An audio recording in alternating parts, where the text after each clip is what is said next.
ہے اقبال قلندر لاہوری جو غازی عبدالقیوم کے ساتھ کھڑا ہوا۔ اقبال ہیں لیٹے ہوئے سن، کراچی تو بندے آ گئے۔ غازی عبدالقیوم کون ہے پتہ ہے؟ ٹانگا چلاندہ سی ٹانگا لاہور کراؤ ہزارے تو روٹی کمان گئے سی اتھے کوچوان سی غازی عبدالقیوم تے انہوں ایک دن پتہ چلیا بھائی گستاخ آج عدالت پیش ہونا انہوں حضور دے خلاف گل کی تھی۔ میں کہا دنیا بڑے بڑے ٹانگے چلائے ہونے وہ بھی کوچوان جڑا تو ٹانگا چلایا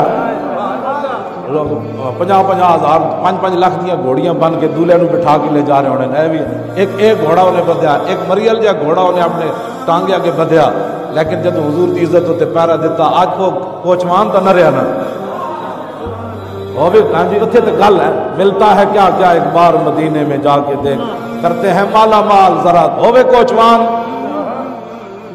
کہ حضور دی عزت ہوتے پیرا دے وے تو پھر اقبال جیسا بندہ بھی اٹھ کے انہوں کراچی بندے آ گئے انہوں نے کہا جناب تسی گورنر جڑے انگریز ہے نا انہوں کی تھوڑی سفارش کرو غازی عبدالقیوم رہا ہو جائے۔ کہنے نے اقبال لیٹے ہوئے سی اٹھ کے بیٹھ گیا۔ اقبال بالکل خوش بیٹھا سی ہوتے چہرے ہوتے جناب شرمندہ اور پریشانی دے آثار۔ اقبال بالکل انسام گیا، زرد روح ہو گیا، چہرہ ہوتا زرد ہو گیا۔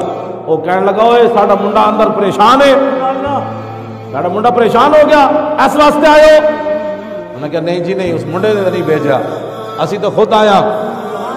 غازی عبدالقیوم تو سانو نہیں بھیجا، اسی تو خود آیا۔